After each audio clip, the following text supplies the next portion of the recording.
د بحث لپاره راسره په درېیم سټوډیو کې د اقتصادي چارو شنونکی ښاغلی عبدالبصیر ترکی مېلمه دی. ترکه صاحب وخت مو په خیر، مننه له دې چې بلنه مو منله. پیل کې که د واخان دهلیز پر اقتصادي اهمیت باندې وغږیږئ. بسم الله الرحمن الرحیم. زه هم په خپل وار سره سلامونه او نیکې هیلې تاسو ته، تاسو درنو معززو کارکوونکو ته او د ګرانو لیدونکو ته وړاندې کوم.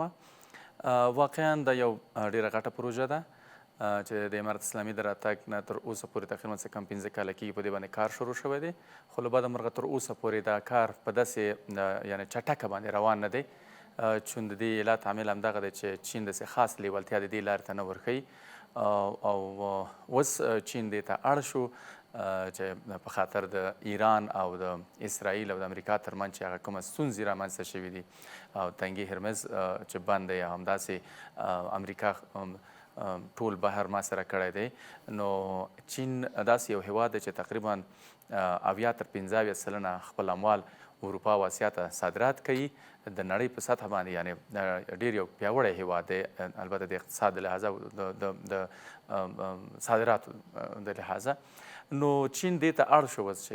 امارت اسلامي سره ناسته وکړي یا مثلا د پروژه باندې بحث وکړي او یوازینۍ بدیل لاره د دوی همدغه ده چې د همدې لارې باندې خصوصا د نفتو چې فعلا هغه کومه لارې چې امریکا بندي کړي دي، یعنې فعلا چین ته نفت نشي تللی، د ایران نه خام مواد نشي تللی او ارشد من الناس ضرورت چین هیواد ورته لري خام مواد نفتو ته چې فعلا د کمښت سره هغوی مخامخ دي. او ورځ تر بله تاسو بهتره معلومه ده چې مختلف اشیا اجناس په د نړۍ په سطح باندې په یعنې نرخ یې په لوړېدو دی. علت یې همدغه دی چې کمبود د خام مواد دي. نو دوی غواړي چې د افغانستان د لارې د واخان د لارې ایران سره روابط ونیسي چې ایران نه وشي کولی ډېر په اسان او بسیط او ساده توګه باندې خپل خام مواد واخلي تر څو بیرته هغه خپل اقتصاد پیاوړی کړي، خپل هغه صنعت ته وده ورکړي او فعلا کم چانس چې افغانستان ته یعنې ګولډن چانس ورکړل شوی دی، د دې نه باید موږ داسې زر تر زره مثبته استفاده وکړو، دې ته لبیک ووایو او هغه کم سهولتونه چې د چین هیواد موږ نه غوښتنه کوي دې ته موږ ورته براورده کړو. هغه چې امنیت د لحاظه چې هغه د پاکستان سره نږدې د چترال د لارې ته نږدې دی د واخان لاره، نو د هغې نه خطر احساس نه کړي، د هغې امنیت تامینول ډېر ضرور اړین دي او هغوی ته باید موږ ډاډ ورکړو چې د دې ځای نه به تاسې هېڅکله خطر نه ومومئ او موږ خپل امنیتي پرسونل هلته زیات کړو تر څو چین هیواد ډاډ لاسته راوړي او هغه هم وشي کولی چې په دې لاره کې پانګه واچوي. که چیرې د چین هیواد د زړه له کومې وغوښتل چې مثلا زه په دې لاره کې د پانګه واچوي، یعنې دننه په 6 میاشتو کې به بهترین سړک د نړیوال په سطح باندې هغه ایران سره وصل کی او جوړ کی، خو د 15 کلو کې دوی داسې خاصه توجه ورته ونه کړه چې دې لارې ته دوی اړتیا نه درلودله او ډېر حده پورې دوی د خطر احساس کاوه د ناامنۍ په خاطر چې خدای مکړه د افغانستان د لارې موږ ته کوم د یعنې ګواښ مخامخ نشي، کوم د ناامنۍ یا د سکیورټي د لحاظه هغوی یعنې ډېر یعنې دې ته متوجه دي. خو اوس دوی دې ته اړ شول چې یوازینۍ لاره د بدیل دوی همدغه ده چې باید دې نه استفاده وکړي. یوه لاره بل دوی د پاکستان د لارې هم لري، خو پاکستان داسې یو هیواد دی ټوله دنیا ته معلوم دی چې مخ او څټ نه لري، یعنې امریکا هم ورباندې تکیه نشي کوی، اعتماد اعتبار ورباندې نشي کوی، همداسې چین هم ورباندې اعتماد اعتبار نشي کوی. نو دوی وتوانېدل چې خپل منځ کې یعنې تفاهم ته ورسېدل چې یوازینۍ لاره د بدیل د افغانستان لاره ده چې په راس کې امارت اسلامي دی چې د امارت اسلامي مشرتابه زموږ نظام زموږ وګړي الحمدلله وو ده او نه ده، یعنې ډېر هغه امتیاز یا فوکاس ټول په افغانستان باندې دی چې په خپل تاریخ کې موږ په اثبات رسولی چې په خپل وعدو په خپل ژمنه باندې موږ ولاړ وو. نو چین هیواد دې خاطر غواړي چې یعنې اوس دا پروسه زر تر زره یعنې عملي کړي او لاره پیدا کړي د خام موادو ته. ترکه صاحب که دغه پروژه بشپړېږي افغانستان ته به څه ورکړي؟ ګوري که چیرې دا پروژه بشپړه شوله تاسو ته بهتره معلومه ده چې په دغه دننه په دې 2.5-3 میاشتو کې اکثر اموال قیمته شول. ولې اموال قیمته شول؟ په خاطر دی چې زموږ یوازینۍ بدیل لاره د اقینې بندر دی او حیرتان دی. د حیرتان د لارې مخکې به په 28 شپو کې تر 25 تر 28 الا 10 شپو کې به د چین هیواد نه موږ ته اموال راتلل، خام مواد و که ماشینالات و که هر څه شی ول. اوس په 2.5-3 میاشتو کې په خاطر دی چې هلته ګڼه ګوڼه ډېره ده، موږ باندې بندر عباس لاره بنده شوله، موږ باندې د کراچۍ لاره بنده شوله. نو که چیرې دا لاره خلاصه شي نو یو خو به احتکار منځته نه راځي هغه تجاران چې هغه د وطن وګړو په حق کې د وطن په حق کې خیانت کوي هغوی احتکار کوي اموال جګیږي او ټیټیږي دې چانس نه دوی استفاده کوي د دوی مخنیوی به هم وشي او موږ به وشو کولی چې یعنې یو عادي تجار چې حتی یو دېرش یا څلوېښت یا 50,000 ډالر سرمایه ولري هم دې لارې خپل تجارت شروع کړي په خاطر د دې ما د 50,000 ډالر یادونه وکړله که چیرې په دې کم پیسو باندې تاسې اوس د ازبکستان د لارې په حیرتانو اموال په چین کې خریداري کوئ په یو میاشت کې هغه مال آماده کېږي نه چې کله هغه مال یو میاشت کې آماده شو بعد هغه بیا په 3 میاشتو کې دلته نه رسېږي یعنې 4 میاشتې کې یعنې یو تجار یا مثلا کمه سرمایه چې لري هغه نشي کولی چې دې ته صبر وکړي دا لاره که خلاصه شوله احتکار به له منځه ولاړ شي یعنې موږ خام مواد به په ښه وخت به را رسېږي او په ضمن د دې کې زموږ صنعت به بېنهایته وده وکړي چون چین هېواد داسې یو هېواد دی چې د نړۍ په سطح باندې د خام موادو تولیدونکی هم دی او د تیار موادو هم دی یعنې مشکلات او ستونزې به منځ ته چې دا اوس ورسره موږ ښکېلی سو دا به نه راځي اکثره خام مواد اکثره خصوصا دغه روغنیات ډي او پي ورته وایي چې اکثر موږ په مختلفو سکتورونو کې استعمالیږي کمود سره موږ مخامخ یاستو 215 یا تر 80 ډالره پورې 200 کیلو یو بیلر و اوس 440 440 تر 450 ډالر پورې حتی کله کمود سره مخامخ شي 1500 شپېتو پورې هم ځي ډالره یعنې یو په 2 تقریبا قیمت لوړېږي نو دا ډېره غټه لاسته راوړنه ده که چیرې دا لاره پرانیزل شوه نه یوازې دا چې افغانانو ته به زمینه د کار زمینه د شغل برابره شي او ترانزیتي لار تاسو ته بهتره معلومه ده چې دا خو د ایران د لارې بیا کولی چې په ترکیې نه بیا اروپا ته یعنې کولی شي چې دا ډېره غټه یو منبع عایداتي زموږ هېواد ته حتی 40 تر 50 سلنه پورې زموږ اقتصادي ستونزې چې اوس ورسره موږ مخامخ یو دې ستونزې ورسره حل کېږي یعنې صنعتکار ته بېله ګټه ده تجار ته بېله ګټه ده خپل حکومت زموږ نظام ته بېله ګټه ده هر اړخیزه ګټه لري او زمینه د کار شغل زموږ وطنوال ته هم برابرېږي د دې اهم د دې لارې زښته ډېر دی او هغه تاریخ کې چې موږ کوم دا لاره درلودله د دې هغه بیرته راژوندی کېدل دا هم ډېره غټه خبره ده ښه تاسې تر دې وړاندې ویل چې چین په دغه تېرو کلو کې داسې خاصه لیوالتیا دې خوا ته نه لرله ځینې ستونزې چې رامنځته شوې بالخصوص بیا ایران چې په جګړه کې ښکېل دی دغه راز منځنی ختیځ یعنې په یو ډول باندې نړۍ کې هغه حرج مرج ډېر دی فکر کوئ څومره به اوس لیوالتیا دې ته ولري چې راشي او دلته پانګونه وکړي ګوري چین هېواد ته بل بدیله لاره نشته دی د تنګي هرمز د لارې خام مواد د ایران نه دوی خریداري کوله داسې په هند باندې د هند نه ډایرکټ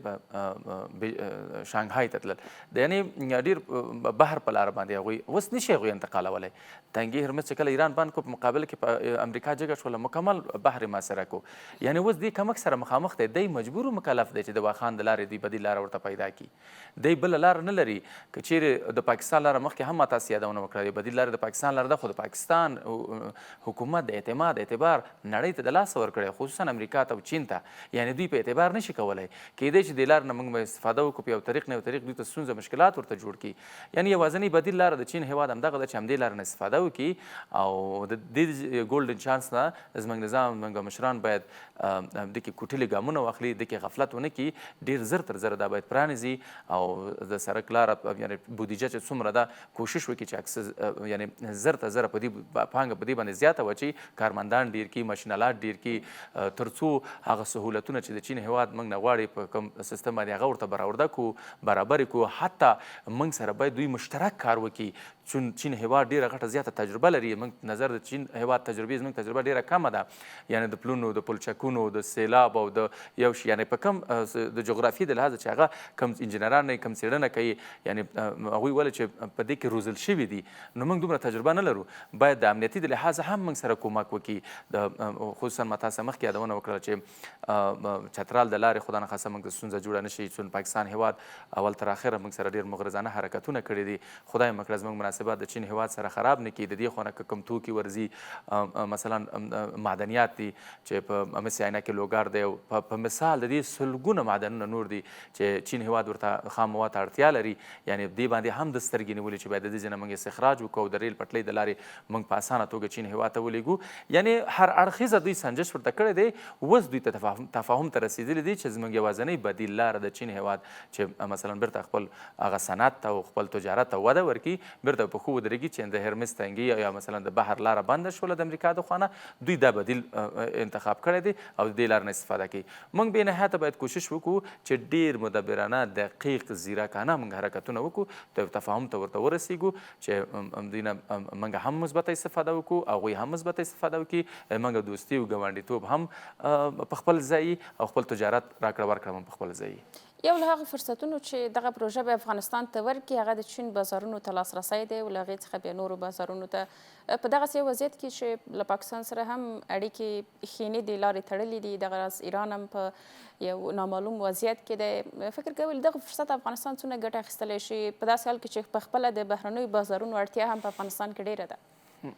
ګورئ اوس که زموږ مشرتابه په ده کې یعنې ډېر جدي اقدام وکړي که ونه کړي، ده ته خپله چین هېواد لیوال دی چې ده کې جدي اقدام وکړي. چین هېواد خام مواد ته اړتیا لري. چین هېواد یعنې تیږو ته معدنیاتو ته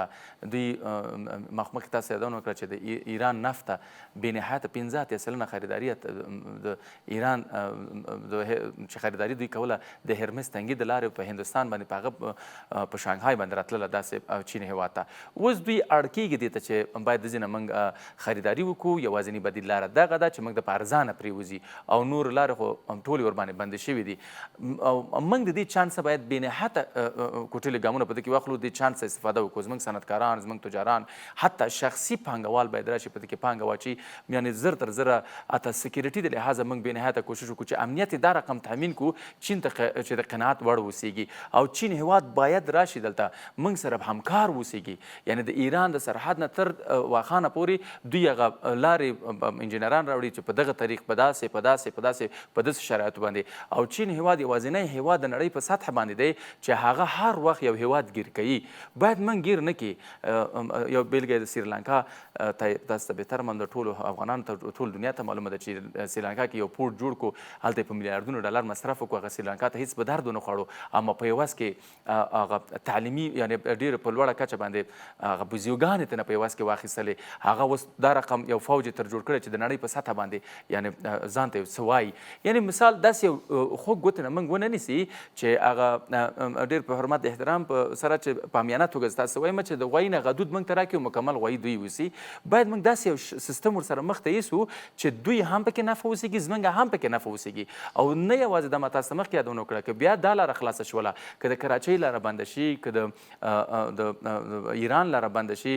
بندر عباس او همداسې که عقینه شي، که همداسې حیرتان خدای مکړه لارې دا بندې شي، نو د یوازې دا لاره که خلاصه اوسېږي په افغانستان کې هیڅ تاثیرات نه کوي. یعنې احتکار منځته نه راځي، ستونزې منځته نه راځي، مشکلات منځته نه راځي. چین هېواد داسې یو هېواد دی چې 15 یا تر 80% پورې مکمل د ارتزاقي مواد، تیار مواد، صنعتي مواد دا ټول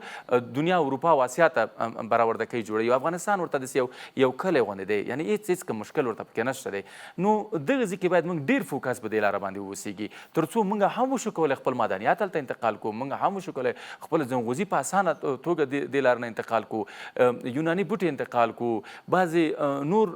شیان دي چې هغه مثلا وچې میوې دي چې چین هېواد ورته اړتیا لري، ورته ضرورت لري چې زموږ الحمدلله وچه میوه د نړۍ په سطح باندې ساری نه لري، موږ وشو کولی انتقال کړو. خیر که زموږ بزنس 10-15% دی، 15% د هغوی دی،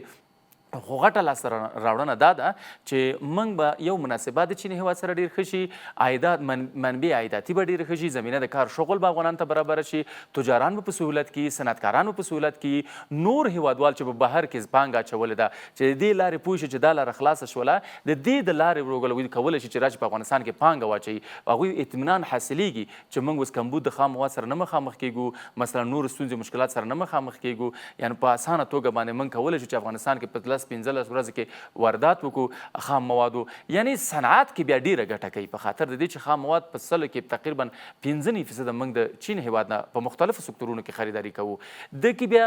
یعنی هغه کوم صنعتکاران چې زموږ افغانان دي، نور بهرنیان دي چې هغه په بهر کې پانګه اچوي، هغوی یعنی په اسانه توګه کولی شي چې راشي په افغانستان کې پانګه واچوي. څون یو سهولت دی چې ایجاد شو. اوس ما تاسو مخکې یادونه وکړه، یوازې ډي او پي یادونه ما وکړه چې روغنیات دي چې هغه په سایر سکتورونو کې استعمالیږي چې 215 ډالر $2.9 تر 1500 ته ورسېده نو نننی نرخ په $460 دی. یعنې د دغه مشکلات دغه ستونزو نه به موږ نجات پیدا کړو. یعنې ورځ تر بله به زموږ صنعت هم په وده کې زموږ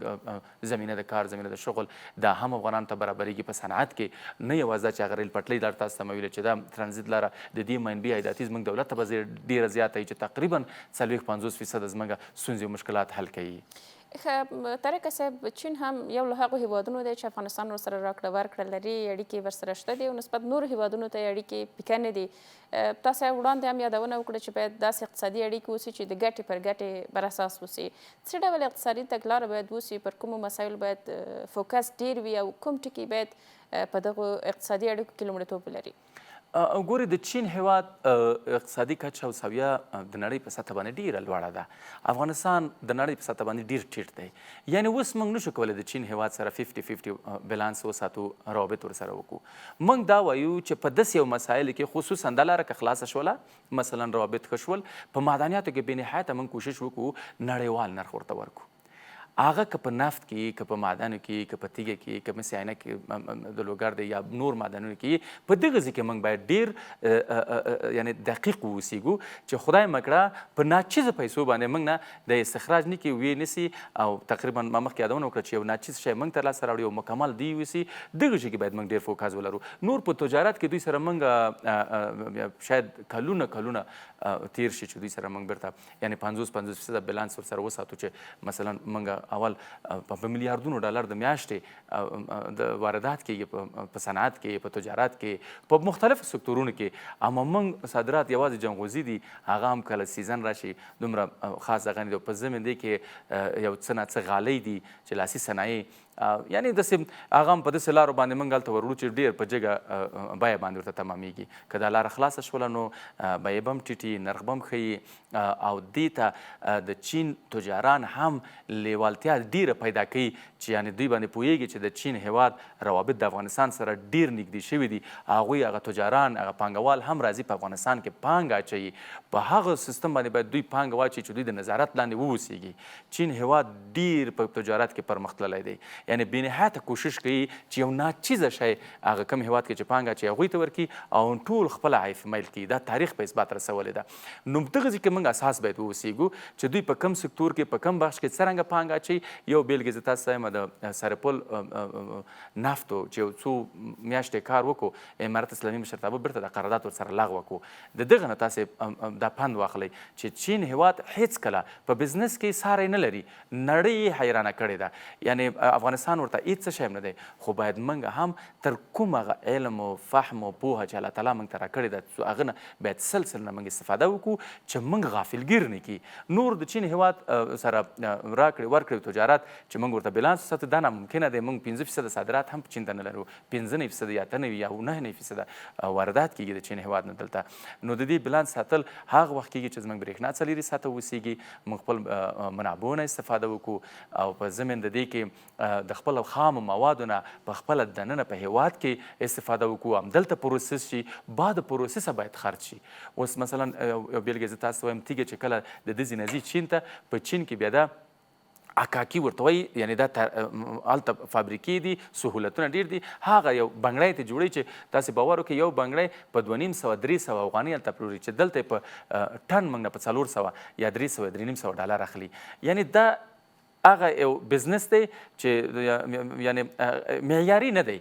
که چیرې هغه کارخانې دلته را انتقال شي او دا بنګړي دلته جوړ شي، هغه صادرات چې د چین هیواد اروپا ته کوي موږ باید دغه صادرات هلته وکړو. هلته بیا موږ د چین هیواد سره یعنې مستقیمه ډول 50-50% سیالي ورسره کولی شو چې 50% ته موږ نه دا واخله، موږ به تا نه دا واخلو. داسې یو روابط ولرو. موږ به فعلا داسې شرایط کې قرار لرو چې هېڅ هیواد سره موږ 50-50% بیلانس ساتلی نه دی. که ایران هیواد دی، پاکستان خو لاره بنده شو، د پاکستان هیواد سره موږ 50% بیلانس نه و ساتلی. د ازبکستان هیواد سره موږ بیلانس 50% نه دی. یعنې هېڅ یو هیواد سره نه دی. دلته که علت څه شی دی چې کمبود د برېښنا ده او د افغانستان رسمیت پېژندل ډېر ضرور دي، سیستم د بانکي سیستم دا ډېر ضرور دی او نړیوال چې کله زموږ هیواد په رسمیت وپېژندل شي نړیوال راځي، داوطلبانه راځي دلته پانګه اچوي. کله چې پانګه واچوله هغه چاته اولویت باید ورکړو چې هغوی دلته کارخانې جوړوي چې زمینه کار د شغل افغانانو ته برابر شي. زموږ معدنیات همدلته پروسس شي، دلته پکین شي او همدغه ځینې صادرات وشي. نو هغه ځای کې بیا موږ کولی شو چې چې یعنې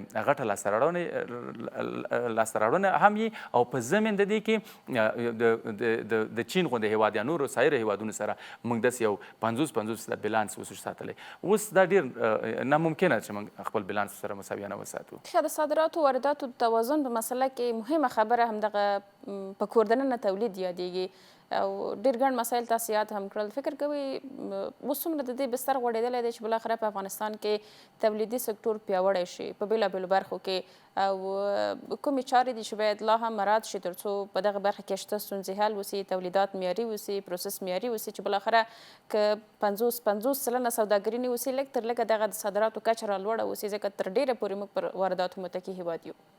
ګورې موږ په هغه کچه باندې فعلا نه یاستو چې موږ خپل بیلانس 50% ورسره مساویانه وساتو. موږ باید امارت اسلامي مشرتابه بېنهایته کوشش وکړي په ګمرکونو کې داسې کسان وګماري چې افغانستان ته څه شی واردېږي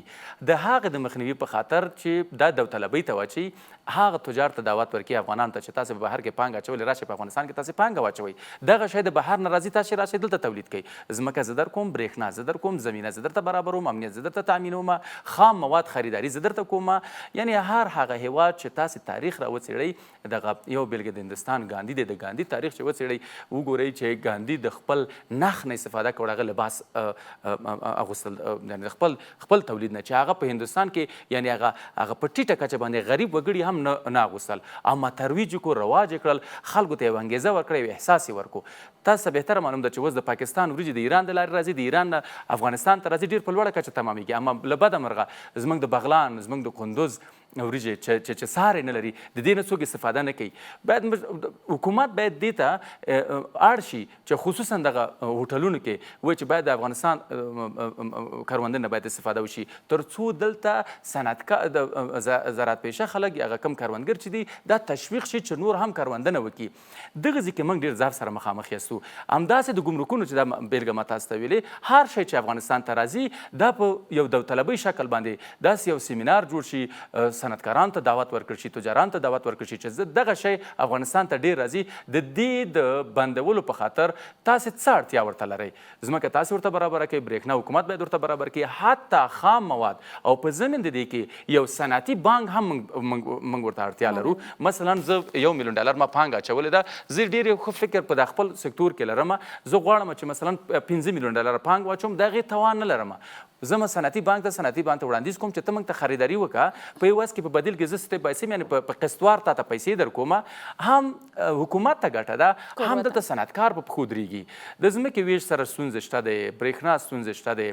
او نور دغه ګمرکونو کې تاسو ته ما یادونه وکړه دا ستونزې شته دی. داسې یو غونډه جوړه شي، یعنې مشران وټاکل شي د دې په خاطر چې تر څو موږ وشو کولی بسیا شو، موږ صرف د 100% خپله بسیا شو، واردات بیا هغه وخت کېږي، صادرات بیا هغه وخت کېږي چې موږ 100% بسیا شو، بیا صادراتو ته پلان وسنجوي. اوس چې دغه 100% موږ بسیا شو دا ډېره غټه خبره ده. مننه د اقتصادي چارو شنونکی ښاغلی عبدالبصیر ترکی.